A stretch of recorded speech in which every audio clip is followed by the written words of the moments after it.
फलेषु कदाचन मा कर्मफलहेतुर्भुः मा ते सङ्गोत्स्व कर्मणि कर्मण्येवाधिकारस्ते मा फलेषु कदाचन मा कर्मफलहेतुर्भुः मा ते सङ्गोत्स्व कर्मणि।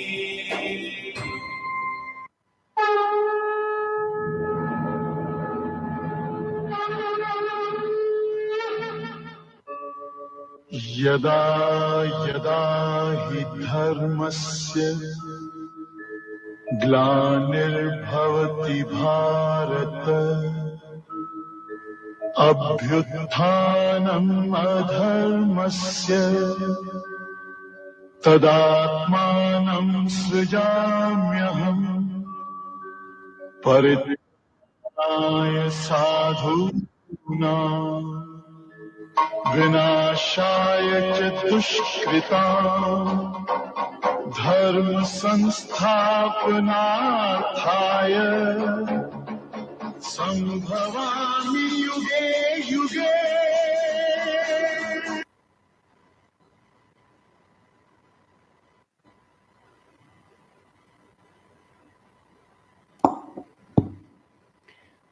सभी को प्रणाम। हम एकत्र हुए हैं गीता चिंतन माला में। शंकर भाष्य पुस्तक से हम भगवद गीता का विस्तार से पढ़ रहे हैं। हमने 17 अध्याय पूरे किए हैं, 18वां अध्याय चल रहा है। 18वें अध्याय में भी 61 श्लोक तक किया था कल। आज 62 नंबर का श्लोक शुरू करेंगे। तो 61 और 60 और 61 में हमने कल जो पढ़ा था कि स्वभाव और स्वरूप के बारे में, कि कैसे प्रकृति हमें स्वभाव, हमारा जो स्वभाव है 3 गुणों से बना हुआ, उसके हिसाब से प्रकृति हमको चलाती है। यदि हम शरीर से आसक्त है, मैं और मेरा भाव है हमारे में, तो प्रकृति हमको चलाती है। तो भगवान अर्जुन से कह रहे हैं कि तू जो ये कह रहा है कि मैं युद्ध नहीं करूँगा, ये तू अहंकार पूर्वक कह रहा है या अविवेक से कह रहा है, क्योंकि जो तेरा स्वभाव है, क्षत्रिय स्वभाव, वो तुझे युद्ध में लगा ही देगा। तो तू यह फिर से सोच विचार, और ये जो तू कह रहा है अविवेक से, इसको छोड़ और मेरी आज्ञा को मान और युद्ध कर। पर अब 2 चॉइस हैं। मनुष्य के पास चॉइस होती है अपने स्वभाव को बदल लेने की और स्वरूप तक ले जाने की, ये मनुष्य के पास अधिकार है। पर यहाँ भगवान अर्जुन से कह रहे हैं, यदि तू युद्ध करेगा, तूने डिसाइड किया है कि तू युद्ध करता है, तो तू अपना कर्तव्य समझकर कर रहा है। और यदि तू मेरी आज्ञा के अनुसार युद्ध कर रहा है, मैं बोल रहा हूँ इसलिए, दोनों में फर्क है। कर्म एक ही है पर फर्क है दोनों में। यदि तू अपने हिसाब से कर रहा है तो उसमें अहंकार होगा, और तू मेरी आज्ञा से कर रहा है तो उसमें तेरा कल्याण होगा, क्योंकि उसमें तेरा मैं मेरा नहीं रहेगा, राग द्वेष नहीं रहेगा।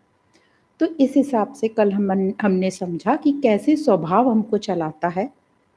कल हमने डिटेल में ये भी समझा कि कैसे ये मनुष्य शरीर 5 तत्वों से बना है, कैसे इसमें स्वभाव आया 3 गुणों के साथ, कैसे अहम वृत्ति आई, और कैसे ये पूरे हम इस दुख सुख के चक्रव्यूह में फंस गए। अब तरीका इसमें एक ही है कि अहम वृत्ति को मिटना ही पड़ेगा यदि मुझे वो आनंद स्वरूप में स्थित होना है। और उसको कैसे मिटाना है, कल हमने थोड़ा बहुत बात की थी इंद्रियों के बारे में, मन के बारे में, और कैसे अहम वृत्ति विलीन हो जाती है धीरे धीरे। तो इसके लिए मेहनत लगेगी, और उसी को कह रहे हैं युद्ध करो। तो हमारे लिए तो वही युद्ध है कि हमको अपने स्वभाव से युद्ध करना है। यहाँ तक हमने कल पढ़ा था। तो अब आगे चलते हैं, श्लोक नंबर 62। तमेव शरणं गच्छ सर्वभावेन भारत तत्प्रसादात् परां शान्तिं स्थानं प्राप्स्यसि शाश्वतम्।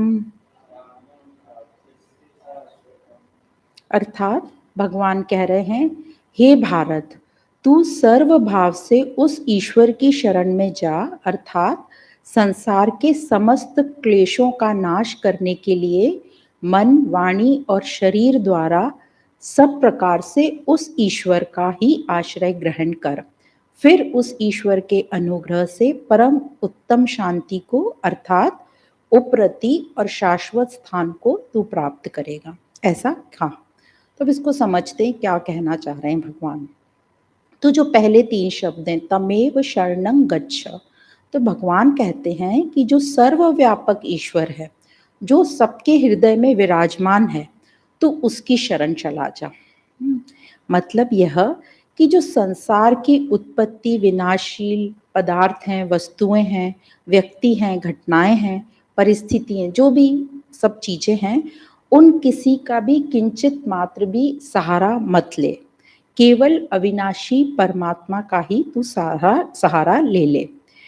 और इसके पहले श्लोक में कहा था कि जब तक तू मैं और मेरा तेरे में रहेगा तो प्रकृति तुझे उसी में घुमाती रहेगी। मतलब कहा था ना, तेरा क्षत्रिय धर्म तुझे उसमें लगा देगा। पर यहाँ पर एव जो फर्स्ट आया, तमेव, कहकर बोल रहे हैं कि शरीर के साथ किंचित मात्र भी मैं और मेरापन का संबंध ना रखना है, और ना रखकर तू सिर्फ केवल ईश्वर की शरण चला जा। तो यहाँ डायरेक्ट बोल दिया कि अब तेरे को संबंध रखना ही नहीं है, तू डायरेक्ट बोल रहे ईश्वर की शरण चला जा। तो यहाँ पर उस ईश्वर कहा गया है। तो वो इसलिए कहा क्योंकि इसके पहले के श्लोक में अर्जुन को कहा था, मेरी कृपा से सभी विघ्न, सभी तेरी परेशानियां तर जाएंगी मेरी कृपा से, और शाश्वत पद की तुझे प्राप्ति होगी, और इसलिए तू मेरे परायण हो जा। अब यह सब बात कही थी, पर अर्जुन इसके उत्तर में कुछ बोले ही नहीं, मतलब उन्होंने स्वीकार नहीं किया, ऐसा लगा। तो इस पर भगवान ने कहा 58 नंबर के श्लोक में कि मेरी बात नहीं सुनेगा तो क्या होगा, तेरा पतन हो जाएगा। तो उसके बोलने के भी बाद ऐसा लगा कि नहीं किया, और अर्जुन जो बोल रहे हैं कि मैं युद्ध नहीं करूंगा, जो 59 और 60 श्लोक में कहा कि मैं युद्ध नहीं करूंगा, तो उस पर भगवान ने कहा कि ये जो तेरा निश्चय ये मिथ्या है, झूठा है, अविवेकी है, यह अहंकार जनित है जो तू निश्चय कर रहा है, तो ये टिकेगा नहीं तेरा ये निश्चय, तेरा स्वभाव तेरे से करा लेगा। तो इतना कहने पर भी अर्जुन ने कुछ नहीं बोले। तो इसलिए भगवान को अंत में कहना पड़ा कि मेरी शरण नहीं आना चाहता तो सबके हृदय में बसने वाला उस ईश्वर की शरण तू चला जा। तो यहाँ थोड़ा सा ऐसा कहा गया है अलग अलग पुस्तकों में भी कि भगवान को लग रहा है कि उसको मेरे शरण नहीं आना, तो उस ईश्वर की शरण चला जा। तो यहाँ भगवान साकार हैं और अभी वो बोल रहे हैं निराकार की शरण चला जा, मतलब किसी तरह वो उस परमात्मा की शरण चला जाएगा। पर वास्तव एक ही है, पर यहाँ साकार रूप में भगवान खुद खड़े हैं, तो मेरी शरण आ जा तो हमको उनका फिजिकल रूप सामने दिखता है, और वहां बोल दिया जो सबके हृदय में विराजमान है। तो या तो उसको निराकार समझ लो या एक प्रकृति को शरणागत हो जाओ, ऐसा बोलने का मतलब।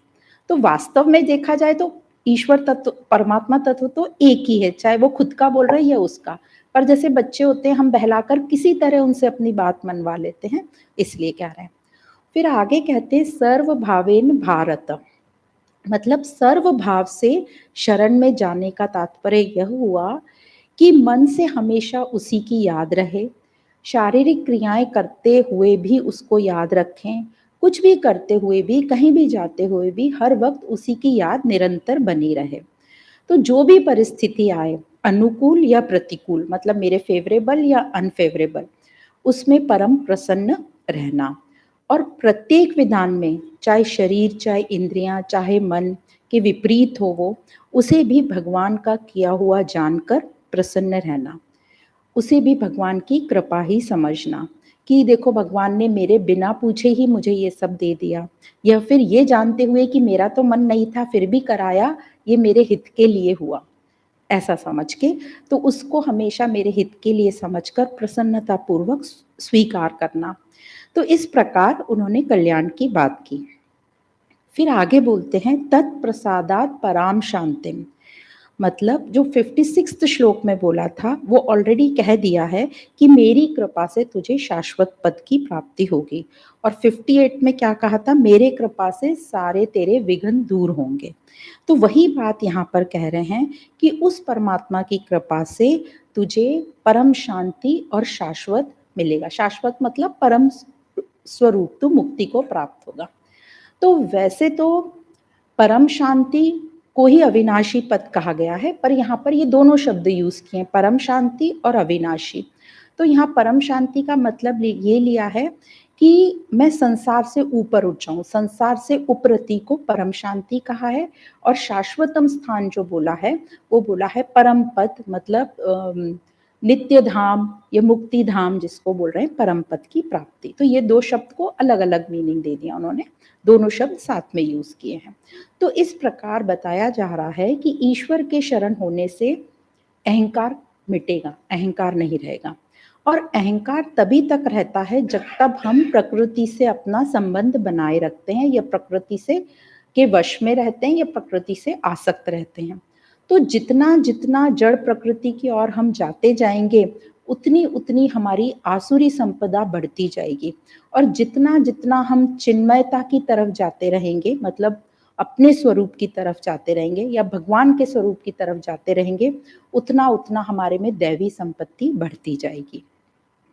तो इस प्रकार इस श्लोक में वही पिछली बात रिपीट करिए, पर यहाँ पर उन्होंने बोल दिया तू उन सबके जो हृदय में ईश्वर विराजमान है उसकी शरण में चला जा। तो यहाँ पर अहंकार की ही बात बार बार आ रही है कि तू अहंकार अपना छोड़ दे, प्रकृति से संबंध विच्छेद छोड़ दे। तो इसमें एक बड़ा अच्छा दृष्टांत आता है, शायद सुना होगा। एक मंदिर था, वहाँ पर बहुत सुंदर रोशनी हुआ करती थी, तो दूर दूर से लोग उस रोशनी को देखकर आया करते थे। तो वो जो मंदिर के जो ऊपर बल्ब लगा था उसका नाम था सुनहरी, और वो बड़ा ही सुंदर रोशनी देता था। तो वो जो सुनहरी बल्ब थी उसको बड़ा अपने ऊपर अहंकार था कि मेरे प्रकाश से सब चल रहा है, मेरी रोशनी से इतने भक्त लोग यहाँ भगवान के दर्शन करने आ रहे हैं। और जो बाजू बाजू में दूसरे बल्ब थे वो उनको कुछ पूछती नहीं थी, उसको लगता था मैं सबसे श्रेष्ठ हूँ, तो सब मैं, कोई मेरे बात करने लायक नहीं है, सब ये लोग मेरे से बिलो स्टैंडर्ड हैं। और एक और बल्ब हुआ करता था, उसका नाम था दिपेली। तो जो दिपेली थी उसकी रोशनी भी थोड़ी कम थी, थोड़ी कमजोर भी थी, तो उसको टॉयलेट में लगा दिया था। तो उस पर वो बहुत हंसती थी कि देखो तुम कैसी हो, तुम्हें तो टॉयलेट में मिला है स्थान।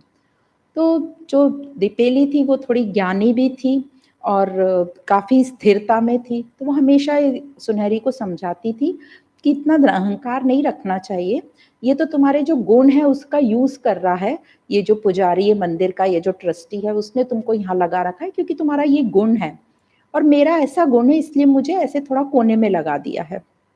तो घमंड नहीं करना चाहिए अपने आप पे, जहां तुम्हें रखा है वहां कर्म अपना अच्छे से करो, बिना ये सोचे कि मैं कैसा कर रहा हूं। ये तो तुम्हारे 3 गुण है जो तुमसे ये कर्म करवा रहे हैं।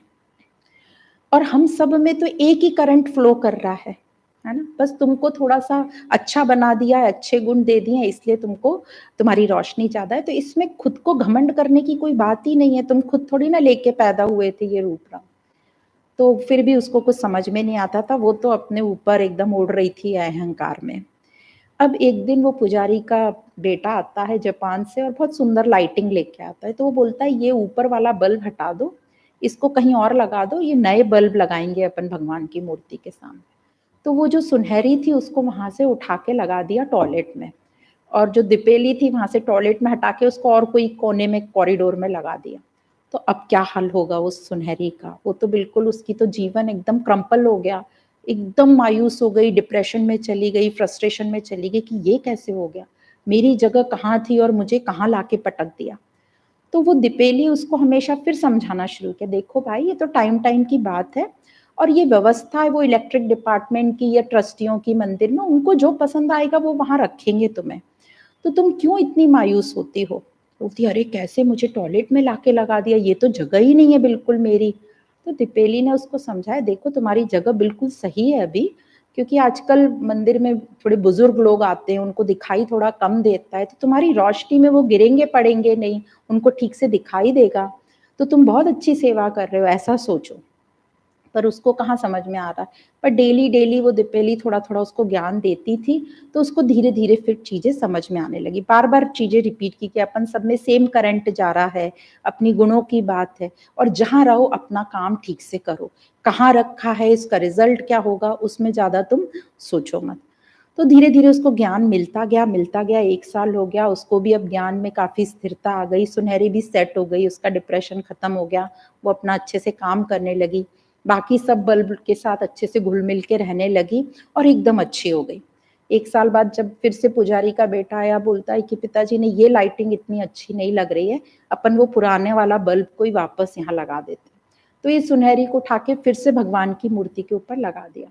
पर यहाँ इस टाइम चेंज ये देखा गया कि वो जो सुनहरी थी उसको बिल्कुल भी हलचल नहीं हुई, फिर से वो अभिमान या कुछ नहीं, वो बिल्कुल शांत रही और उसको लगा दिया, मौन से चुपचाप वहां पे बैठ गई और अपनी रोशनी देती रही। और जो बाकी बल्ब के साथ भी उसका रिश्ता था वो वैसा ही रहा, और वो सेवा वाली हो गई, विनम्र हो गई। तो ऐसे बताते कि ज्ञान कैसे हमको बदल देता है, पर ज्ञान लेने वाला भी सामने रिसीविंग एंड पे होना चाहिए।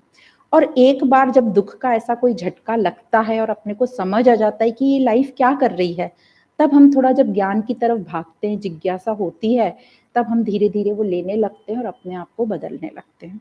तो हमारी दृष्टि हमको बदलनी है और वो सिर्फ आत्मज्ञान से ही पॉसिबल है। तो जो इसके साथ ही आगे का श्लोक इससे मिलता ही हुआ है, तो वो श्लोक ले लेते हैं, फिर आगे हम और अहंकार पे विवेचन करेंगे। तो श्लोक नंबर 63 इस प्रकार है, इति ते ज्ञानमाख्यातम् गुह्याद् गुहितरं मया विमृश्ये तद्शेषेण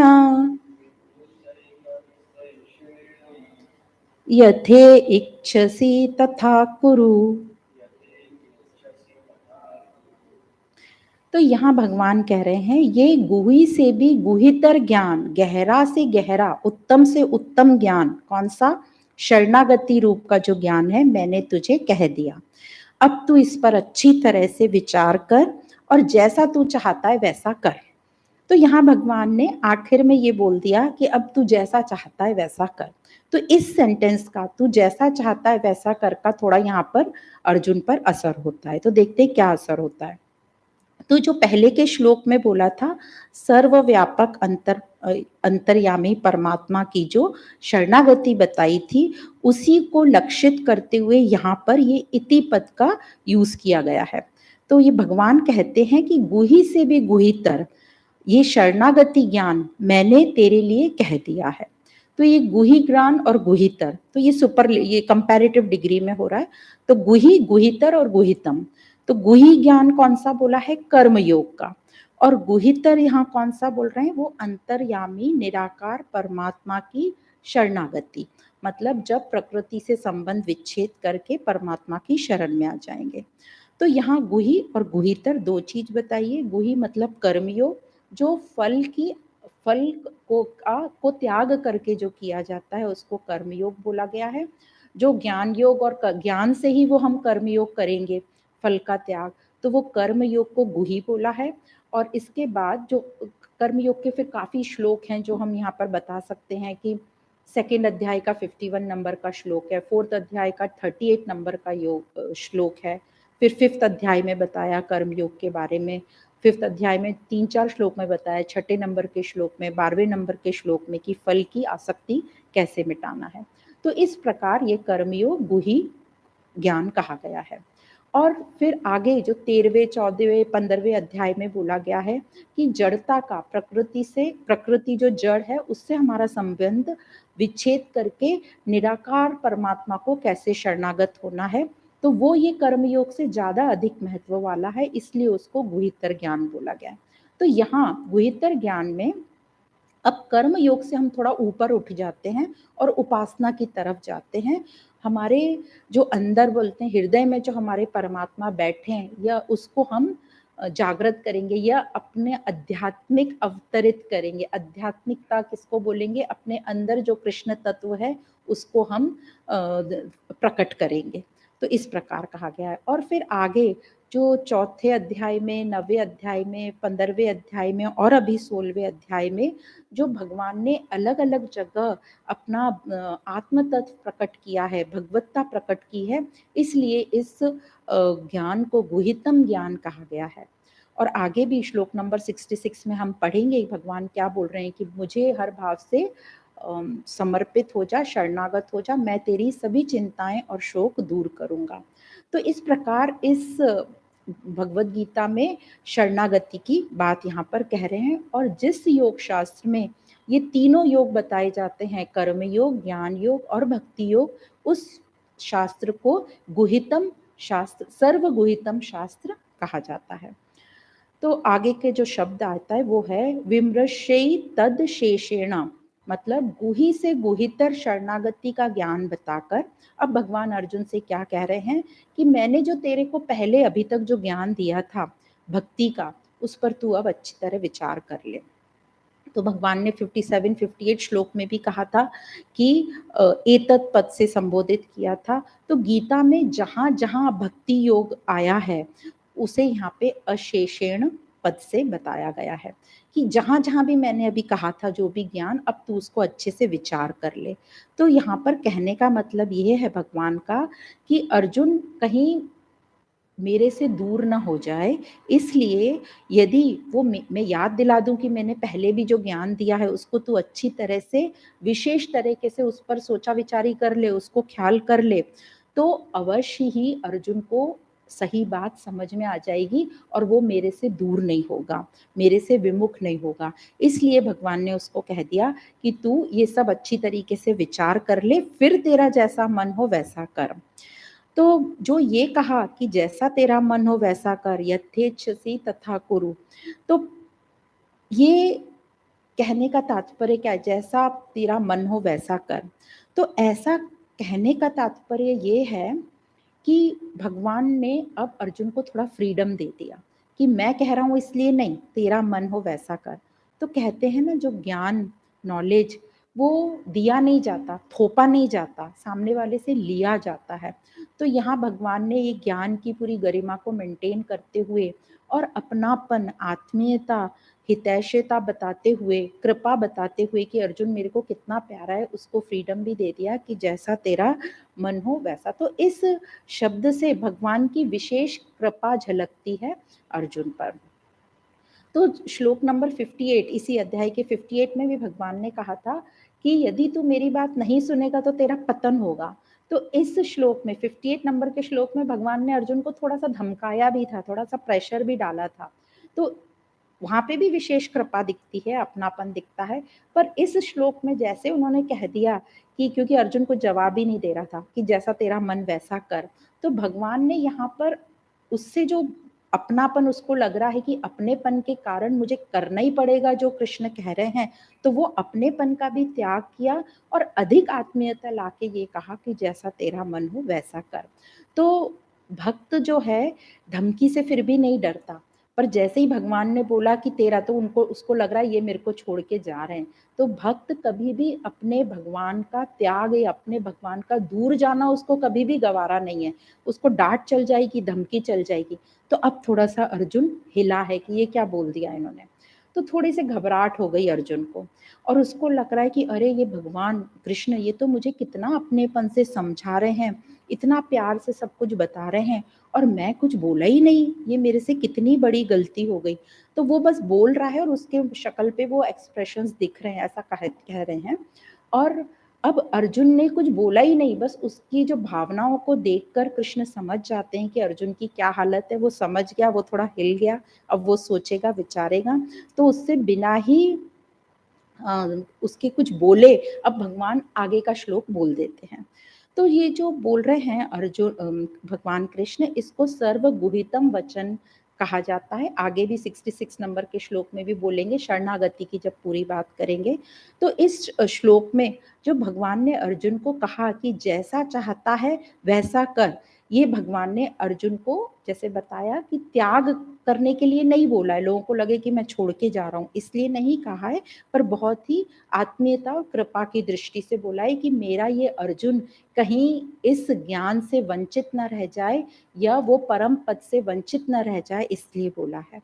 तो एग्जाम्पल देते हैं, जैसे कई चीजें हम इस प्रकार से करते हैं, जैसे खास करके गेंद ले लो, बॉल ले लो, तो बॉल को फेंकते हैं, तो फेंकते इसलिए नहीं है कि उसको हमें छोड़ देना या त्याग कर देना, हम इसलिए फेंकते हैं कि हमको वापस उसको कैच करना है। तो उसी प्रकार यहाँ पे भगवान ने अर्जुन को ये वचन कह दिया। तो इस प्रकार इसके पहले श्लोक में भी भगवान ने अर्जुन को कहा था कि तू मेरी शरणागत हो जा, मैं तेरा कृपा से सारे तेरे विघ्न दूर कर दूंगा, पर अर्जुन ने कुछ जवाब नहीं दिया, इसलिए उनको ये सब कहना पड़ा। तो अब इसमें इस श्लोक में गुही गुहितर ज्ञान दो चीज बता दी, और गुहितम को सिर्फ बता के ये आगे बताएंगे छोड़ा। तो कहा जा रहा है कि जो कर्म योग है, तो अपने जीवन में अच्छे किस प्रकार से हमको कर्म करना है, ये ज्ञान से हमें चयन करना है, और किस प्रकार से करना है वो भी ज्ञान योग हमें बताता है। तो कर्म योगी बनो, अपने अंदर अच्छे कर्म लाओ, कैसे करना है वो समझो, और इस कर्म को आधार बनाकर परमात्मा के मार्ग पर हमने चलना शुरू करना चाहिए। तो इस कर्म योग को गुहितर ज्ञान बोला गया है।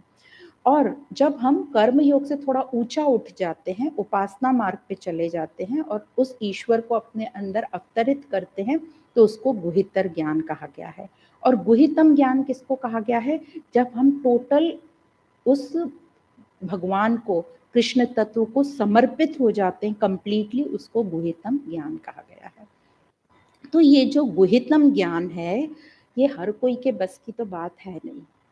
तो कैसे समझ में आएगा कि ये कौन ले सकता है? तो ऐसा कहा जाता है जानने वालों ने कि हर किसी के पास अलग अलग तरह की बुद्धि होती है। तो बुद्धि के जो स्तर है, उस हिसाब से 4 कैटेगरी में लोगों को विभाजित किया है। तो जो सबसे निचले दर्जे की बुद्धि होती है, वो उसको कहते हैं पशुवत बुद्धि।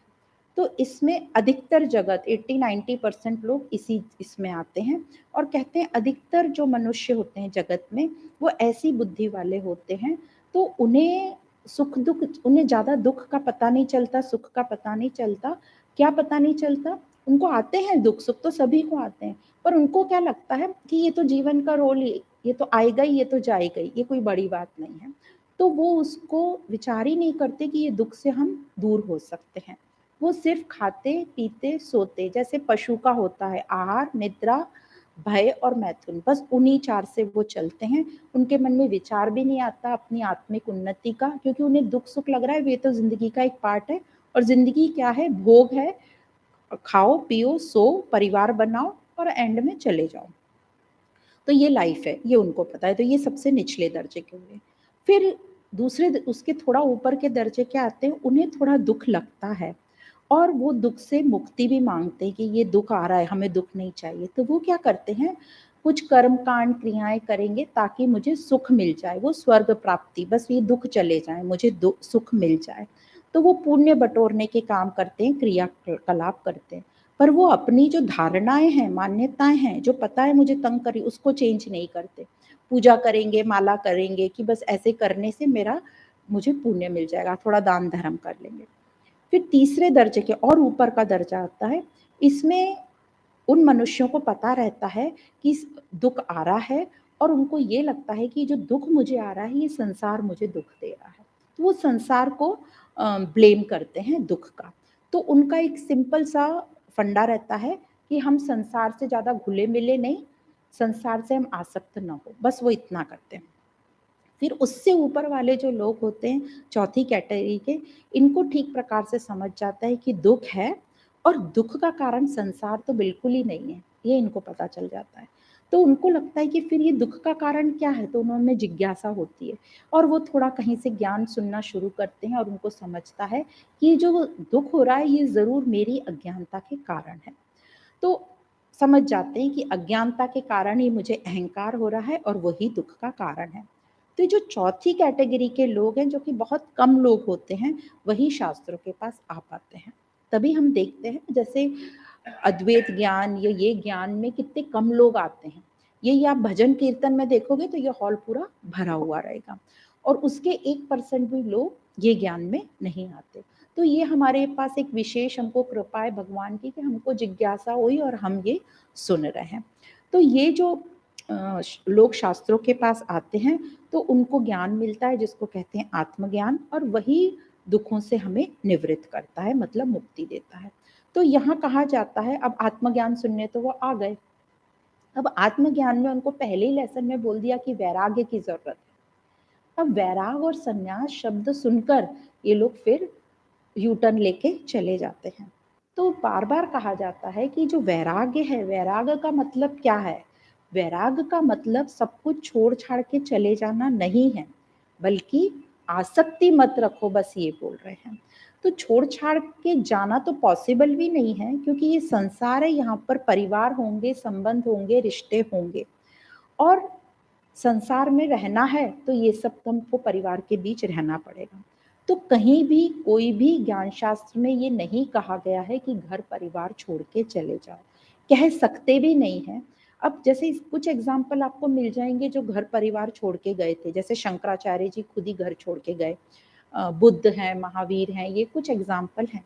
पर उन्होंने भी कहीं नहीं कहा, ये पूरा अपने अभी अपन आखिरी अध्याय में आ गए हैं, कहीं नहीं बोला है कि परिवार छोड़ो या अपने बच्चों को छोड़ दो, जंगल चले जाओ, ऐसी कहीं बात ही नहीं आई है। वो बोल रहे हैं आसक्ति को छोड़ो, आसक्ति को छोड़ो। तो ये कह रहे हैं बार बार आसक्ति को छोड़ो। अब ये भी कह रहे, अब इसमें राजा जनक का एग्जाम्पल है, जो संसार में रह के जिनको ज्ञान की प्राप्ति हुई, जो मोक्ष को प्राप्त करते हैं।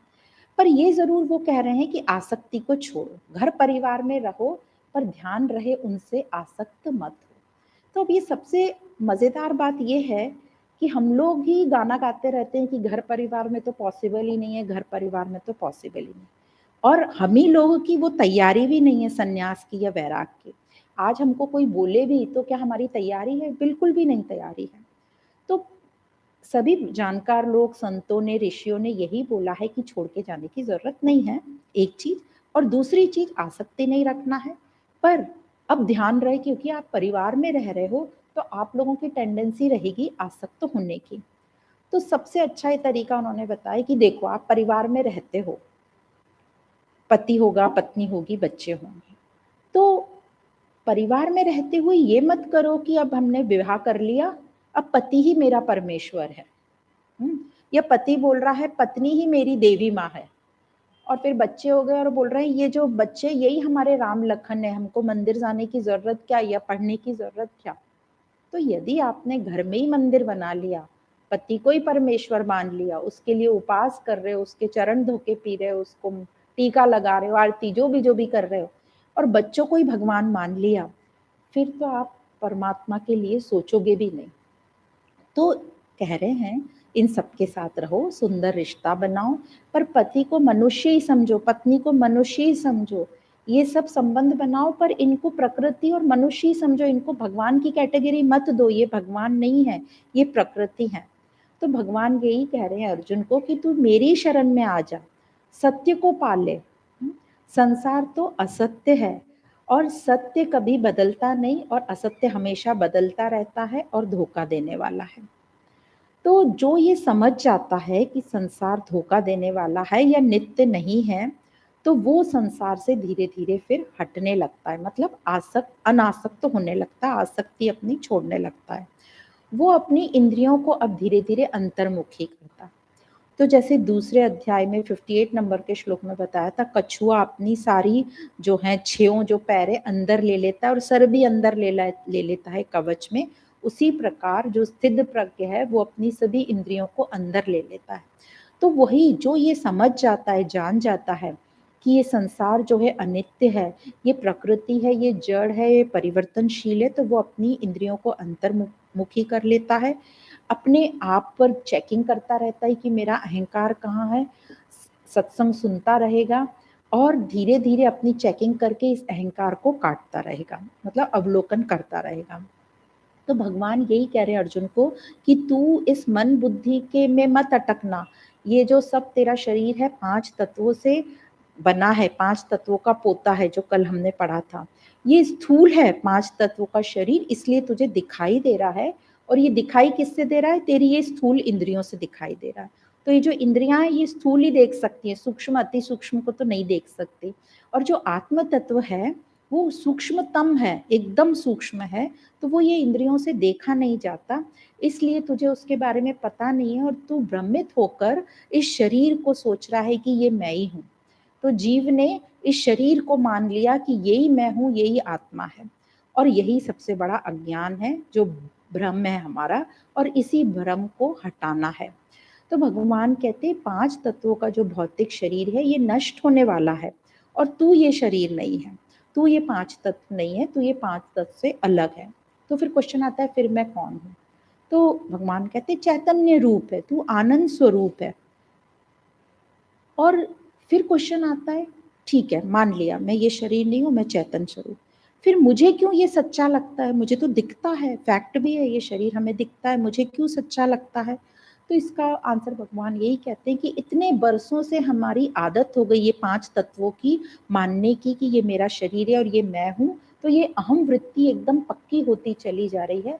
तो जो भी अपनी अहम वृत्ति के ऊपर काम करेगा, मतलब उसके साथ युद्ध करेगा, वो इसको तोड़ देगा, और बाकी जो नहीं करेगा वो यही मान के बैठेगा कि ये शरीर मेरा, ये मेरी आत्मा। तो ऐसी जो भ्रांति है इसको मिटाना है। ये जो हमें भ्रम हो गया है कि जो शरीर है, मैं शरीर हूँ, ये मेरा है, ये सब कुछ मेरा है, तो ये जो मैं मेरा आ गया है इसी को हटाना है। और ये कैसे हटेगा? आत्मज्ञान से। तो भगवान कह रहे हैं कि ये जो तुझे जितना भी प्रपंच दिख रहा है, दृश्य प्रपंच, अब तू इसका साक्षी दृष्टा बन जा, तो तुझे समझ जाएगा। पर कैसे समझेगा? क्योंकि ये जो मैं मेरा आ गया है वो भ्रम से आया है। तो भगवान कहते हैं जो आ गया है तो वो चला भी जाएगा ज्ञान से, जैसे आया है वैसे चला भी जाएगा। बस सबसे पहले क्या होगा, तुझे ज्ञान से अपने ऊपर चिंतन मनन करना पड़ेगा और उस ज्ञान रूपी तलवार से उसको धीरे धीरे काटना होगा। तो सबसे पहले तेरा ये मेरापन चला जाएगा, और धीरे धीरे पहले मेरापन, मतलब ये जो मन के साथ हमने जो इतनी सारी चीजें जोड़ रखी हैं, इतना ताना बाना बुन रखा है संबंधियों का, वस्तुओं का, चीजें इकट्ठी करी हैं, तो पहले ये हमने क्या किया, ये अपने अहम वृत्ति को हम डोज देते जा रहे हैं और बड़ा करते जा रहे हैं, फुलाते जा रहे हैं। तो जैसे ही तेरी ये इंद्रियों से खत्म होगा, इंद्रियों को अंतर्मुखी करेगा ज्ञान से, तो धीरे धीरे ये ताना बाना मन का भी कटता जाएगा, तो मेरा मेरा खत्म होगा और फिर सिर्फ मैं बचूंगा।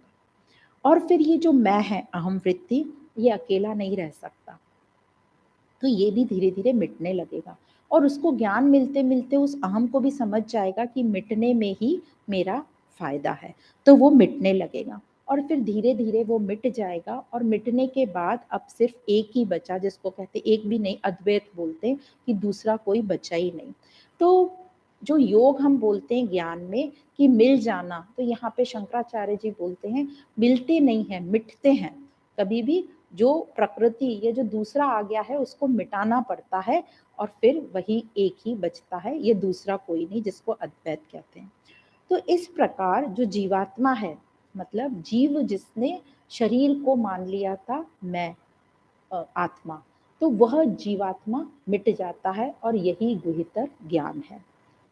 पर फिर ऐसा लगता है कि ऐसा क्यों कहते हैं कि तुम देह नहीं हो? बार बार सवाल आता है हम देह क्यों नहीं, हमको तो लगता है हम देह हैं।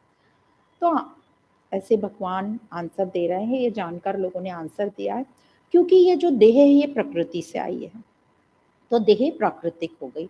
जैसे 7वें अध्याय में बहुत अच्छे से बता दिया है, परा और अपरा, मतलब ये 5 तत्व, अपरा प्रकृति और परा जो चेतन तत्व है, सब प्रकृति है, और इन दोनों के ऊपर ईश्वर है, परमात्मा है।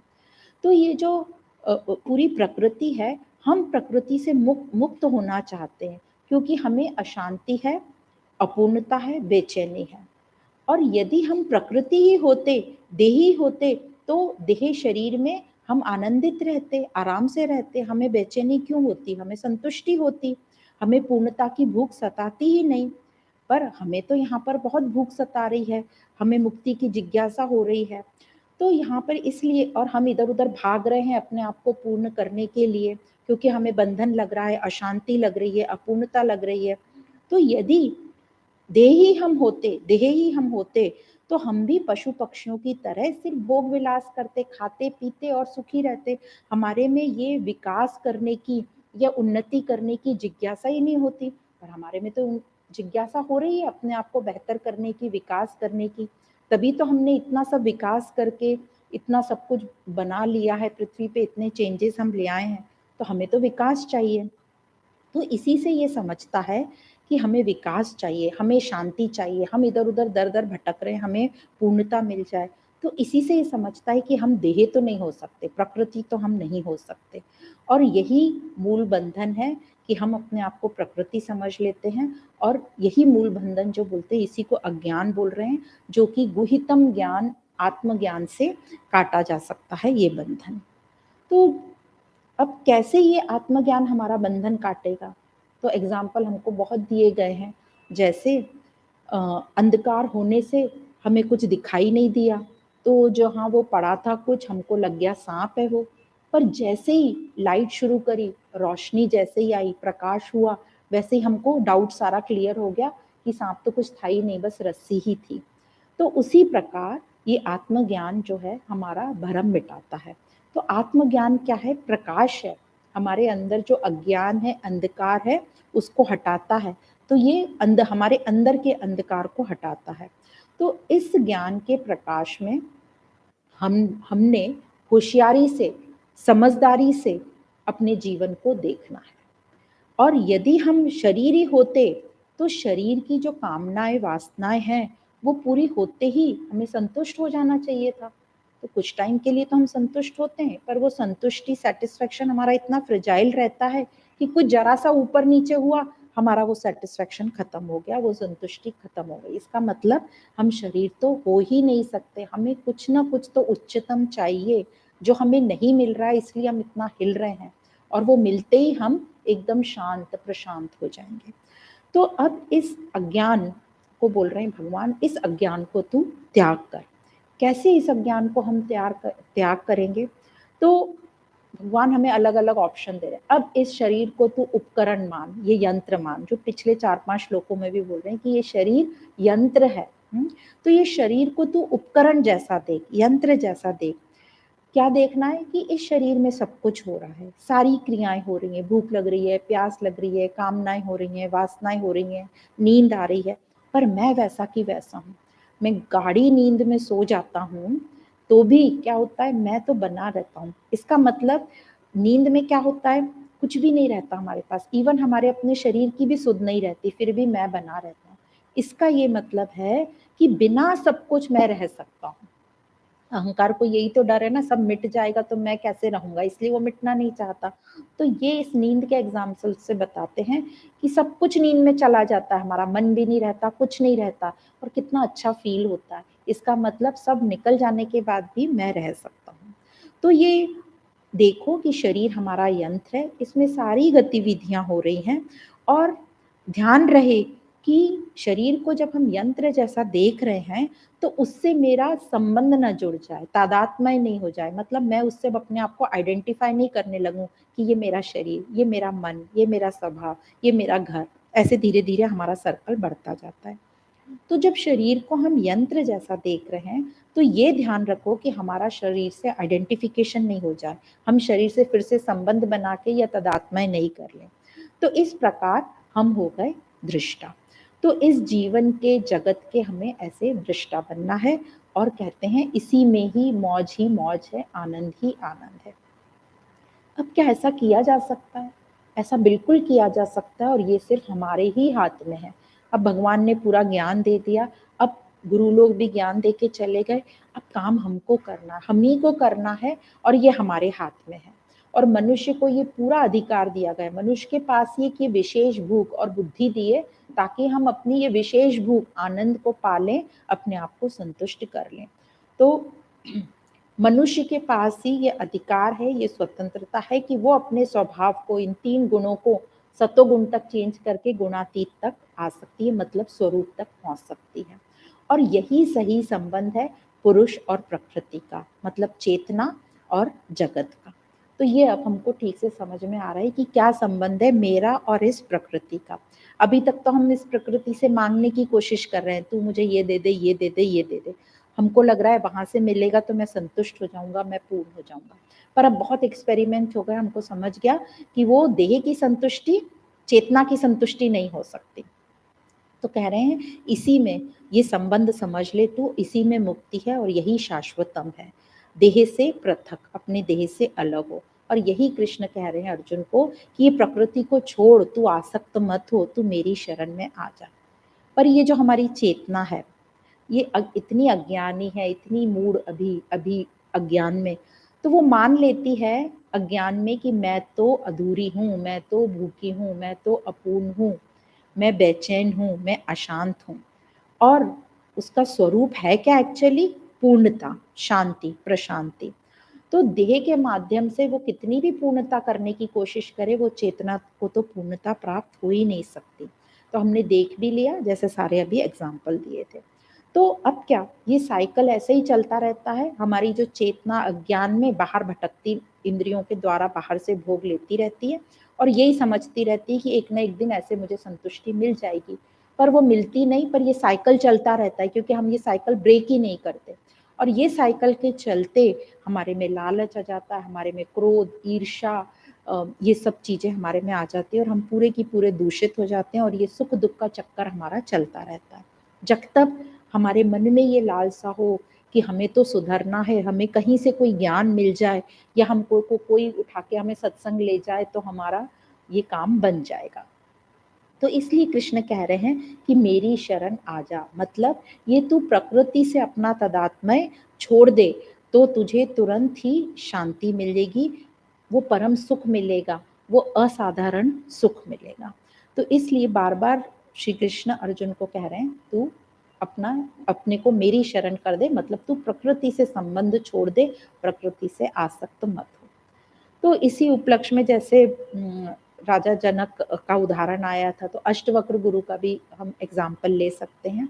तो कैसे हम कितने हम बॉडी कॉन्शियस रहते हैं, हम अपनी बॉडी को कितना अटैच रहते हैं, उसके लिए हम कुछ भी करने को तैयार हो जाते हैं। पर हमारा एम क्या रहता है? अच्छा दिखना, आकर्षण हमारा एम रहता है। तो जैसे पिछले और इसके पिछले सत्संग में भी कहा था कि अपनी बॉडी को बिल्कुल अच्छा रखना है, पर इसलिए नहीं कि मैं बहुत आकर्षित लगूं, लोगों को आकर्षित करूं, इसलिए कि मेरा ये शरीर जो है यंत्र रूप में मेरी साधना में मेरा साथ दे, ताकि क्योंकि ये शरीर ही इंस्ट्रूमेंट है जिसके द्वारा हम ये ज्ञान लेके आगे उन्नति कर सकते हैं। ये शरीर नहीं रहेगा तो हम कैसे करेंगे अपनी उन्नति? और शरीर मिला ही इसलिए, शरीर का उद्देश्य ये है कि ये अपनी प्रगति करे, उन्नति करे, यही मनुष्य जीवन का उद्धार, इसीलिए बोलते हैं मनुष्य जीवन श्रेष्ठ जीवन है। तो जैसे एग्जाम्पल आता है, एक दृष्टांत आता है, जो राजा जनक थे उन्होंने एक बार एक कॉन्फ्रेंस ऑर्गेनाइज करी कि तत्व ज्ञान के ऊपर डिस्कशन होगा। तो दूर दूर से लोगों को बुलाया गया तत्व ज्ञान का डिस्कशन करने के लिए, बहुत लोग इकट्ठे हुए, बड़े बड़े गुरु इकट्ठे हुए और उसमें अष्टवक्र जी के पिताजी भी ने पार्ट लिया था। फिर वो डिस्कशन चला और अष्टवक्र जी के जो पिताजी थे वो हार गए। तो जब अष्टवक्र जी को ये न्यूज़ मिली, वो छोटे बच्चे ही थे, 10-12 साल के होंगे, तो उनको जैसे ये खबर मिली कि मेरे पिताजी हार गए, तो वो गए सभा में देखने के लिए कि क्या हुआ। तो जब वो जैसे ही सभा में एंटर हुए तो जो सारे ज्ञानी जन बैठे थे वो जोर जोर से हंसने लगे। तो अष्टवक्र जी सबको देखने लगे और कहने लगे कि ये चर्मकारों की महफिल में सत्य का कैसे डिस्कशन हो सकता है। तो वहाँ सन्नाटा छा गया। तो जब सन्नाटा छा गया तो राजा जनक ने थोड़ी देर बाद पूछा कि मैं समझा नहीं आपका मतलब, आपने क्यों, थे तो वो छोटे से बालक ही। तो उन्होंने कहा कि देखो, चर्मकार मतलब चमड़ी को महत्व देने वाला, चमड़ी का पारखी, और जो ज्ञानी होता है, तत्व ज्ञानी, उसको चमड़ी से तो कोई लेना देना ही नहीं होता।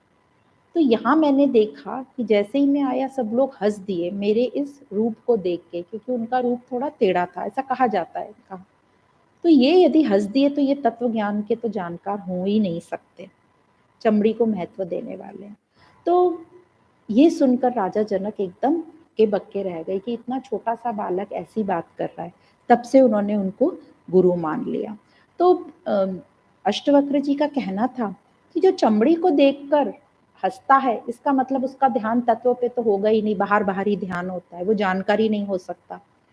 फिर उन्होंने एग्जाम्पल दिया राजा जनक को कि जैसे मंदिर के टेढ़े हो जाने से आकाश टेढ़ा नहीं होता, क्योंकि आकाश तो निर्लिप्त है, उसको कोई फर्क नहीं हो पड़ता, किसी पे प्रभावित नहीं होता। इसी प्रकार शरीर के टेढ़े हो जाने से आत्मा को कोई फर्क नहीं पड़ता। तो ये कुछ छोटी सी वार्ता से अष्टवक्र जी का ज्ञान समझ में आता है कि क्या पहुंच होगी उनकी, क्या थिंकिंग होगी, और राजा जनक एकदम प्रभावित हो जाते हैं अष्टवक्र जी से। तो इस प्रकार ये दृष्टांत एकदम काफी कुछ हमें सिखा जाता है। एक और दृष्टांत बोल देते हैं, 2 मिनट का टाइम है। आसक्ति के ऊपर है ये। तो एक बार एक कोयल, जो चिड़िया होती है कोयल, जो बहुत अच्छा गाती है, उसको बच्चा हुआ। तो वो कोयल बड़ी परेशान हो गई कि अब ये बच्चे को मुझे संभालना पड़ेगा, और मेरा प्रोफेशन तो सिंगिंग है, और मेरे को तो अपना प्रोफेशन करना है, स्टेज शो करना है, गाने गाने सब जगह जाके। तो उसने आइडिया लगाया कि ये जो मेरी बच्चा है, इसको मैं कौवे के घोंसले में रख देती हूँ, क्योंकि जो कौवे और कोयल के बच्चे एक जैसे ही दिखते हैं, उनमें फर्क नहीं दिखता। तो उसने कौवे के घोंसले में अपने बच्चे को रख दिया। अब कौवी को लगा कि ये मेरा ही बच्चा है, तो उसने उसकी खूब देखभाल करी, माँ जैसे। एकदम बच्चे को देख के एकदम मैटरनल इंस्टिंक्ट जाग जाती है, तो उसने उसको ममत भाव आ गया, और उसने उस बच्चे की, उसको लगा मेरा ही बच्चा है। धीरे धीरे अच्छे से बच्चा बड़ा हुआ। बच्चा बड़ा हुआ तो उसने देखा कि ये मेरी माँ कैसे हो सकती है, मेरी आवाज़ इतनी सुरीली और ये कर्कश आवाज़ वाली, ये मेरी माँ नहीं हो सकती। तो वो जो कोयल का बच्चा था वो उड़ गया वहां से, कौवी को छोड़ के। तो जो कौवी को जो दुख हुआ कि ये मेरी बच्ची मेरे को छोड़ के कैसे चली गई, तब उसको समझ में आया कि जो मेरा था ही नहीं, उसको मैंने मेरा मान लिया था, ये मेरे से गलती हुई थी। तो जिसको गलती से मैंने मेरा मान लिया था, वो तो छोड़ के जाने ही वाला था। तो ये हमको समझ में आता है कैसे जो मेरा नहीं है उसको मैं मेरा मान लेते हैं। उसी प्रकार जैसे आप अष्टांग योग पढ़ेंगे योग दर्शन में, तो उसमें यम नियम आते हैं, तो उसमें यही बताया जाता है कि एक आता है उसमें चोरी नहीं करनी चाहिए। तो हम दूसरों को बोलते हैं उसने वो ले लिया इसलिए वो चोर है। चोरी मतलब जो अपना सामान नहीं है उसको ले लेना, उसको अपना मान लेना। तो हम भी वही कर रहे हैं अध्यात्म दृष्टि से। देखो, जो प्रकृति, जो मैं नहीं हूँ, उसको हम लेके बैठे हैं कि ये मैं हूँ, ये मैं हूँ। तो यहाँ पे भगवान हमको समझाते हैं कि पहले समझो कि क्या तुम्हारा है, क्या तुम हो और क्या तुम नहीं हो। जो तुम नहीं हो उससे आसक्त मत हो, उसके साथ संबंध खूबसूरत रखो, पर उसको अपना मत मानो। उसी में तुम मौज में रहोगे, वही आनंद है, वही मुक्ति है, और उसी को बोल रहे हैं तुम मेरी शरण में आ जाओ। तो हम यहाँ पर ओम पूर्णमद पूर्णमिदं पूर्णात् पूर्णमुदच्यते पूर्णस्य पूर्णमादाय पूर्णमेवावशिष्यते। ओम शांति शांति शांति।